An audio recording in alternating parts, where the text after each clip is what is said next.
मम्मीलाई त नभन्नु, मम्मीलाई त्यही मम्मीलाई नभन्ने भनेर तपाईँलाई फोन गरेको झन्।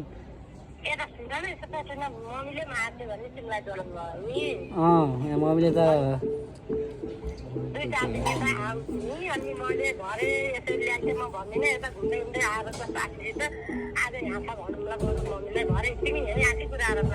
ल अहिले चाहिँ फोन गर्नु मम्मीलाई।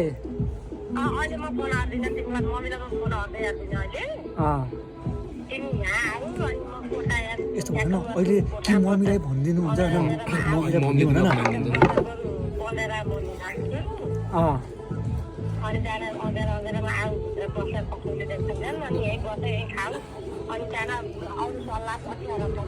ए ल, नत्र मम्मीसित अहिले कुरा गर्नुहुन्छ र तपाईँले फोन गरेर?